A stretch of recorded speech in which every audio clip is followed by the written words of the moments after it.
Hi అండి, నా పేరు పద్మజ శ్రీనివాస్. ఈరోజు మనం చేయబోతున్న కర్రీ బీరకాయ పచ్చిశనగపప్పు కర్రీ అండి.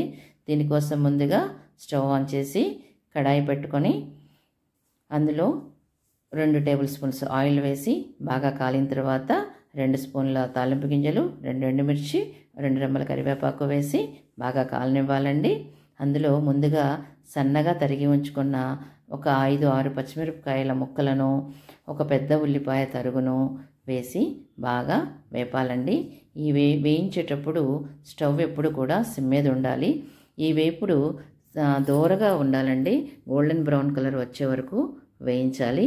లేని పక్షంలో ఆ మాడు వాసన వచ్చి కూర కూడా అంత రుచి అనిపించదండి.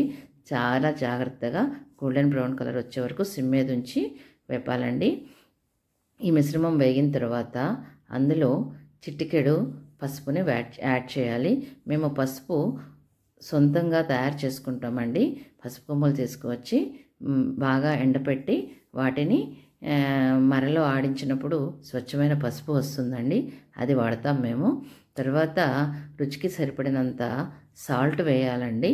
సాల్ట్ మరీ ఎక్కువ తినడం కూడా ఆరోగ్యానికి అంత మంచిది కాదు కాబట్టి రుచికి సరిపడినంత కిలో బీరకాయలను తక్కువ మొత్తంలోనే సాల్ట్ వాడాలండి.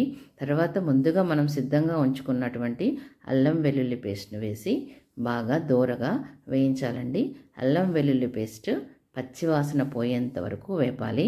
అల్లం అంటే 2 ఇంచులు చాలండి. ఒక చిన్న వెల్లుల్లి 2 కలిపి మిక్స్ చేసిన మిశ్రమాన్ని మాత్రమే నేను వేశాను. ఇప్పుడు ముందుగానే స్కిన్ పీల్ చేసి పెట్టుకొని సన్నగా ముక్కలుగా తరిగి ఉంచుకున్నటువంటి బీరకాయ ముక్కలను ఇందులో వేసి బాగా కలితిప్పాలండి. బీరకాయలను కట్ చేసేటప్పుడు చేదు ఉందేమో చూసుకోవాలి. ఒక్కొక్కసారి బీరకాయ ముక్కలు చేదుగా కూడా ఉంటాయండి. తర్వాత ముందుగా మనము ఒక 15 నిమిషాలు నానబెట్టి ఉంచిన పచ్చిశనగపప్పును ఇందులో యాడ్ చేయాలి. పచ్చిశనగపప్పు బీరకాయ కలవగానే ఆ స్మెల్లే ఒక లెవెల్లో ఉంటుందండి. చాలా బాగుంటుంది. దీంట్లో ఒక 2 నిమిషాలు మనము సిమ్ మీద పెట్టి వేయించినట్లయితే అందులో ఉన్న నీరు బయటకు వస్తుంది. తరువాత రుచికి తగినంత కారం వేయాలి. నేనైతే 2 స్పూన్ల కారం వేశానండి. మేము కారంలో మసాలా కారం సిద్ధం చేసి ఉంచుకుంటాము.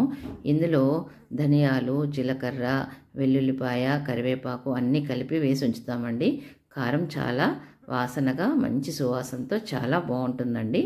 తర్వాత ఈ మిశ్రమం ఉడకడానికి తగినంత నీరును పోసి ఒక 10 నిమిషాలు ఉడకనివ్వాలి. మూత పెట్టి సిమ్ మీద ఉడికించాలి. తర్వాత కొద్దిగా కొత్తిమీర తరుగు చల్లాలి. అంతేనండి. ఒక 2 నిమిషాలు ఉడికిన తర్వాత మనము దింపివేసి చపాతీతో కానీ రైస్లో కానీ తింటే చాలా బాగుంటుంది. పచ్చిమిరపకాయలు కొంచెం తక్కువగా వేసుకోండి, ఎలాగో కారం వేస్తున్నాం కాబట్టి. అంతేనండి, బీరకాయ పచ్చిశనగపప్పు కూర రెడీ.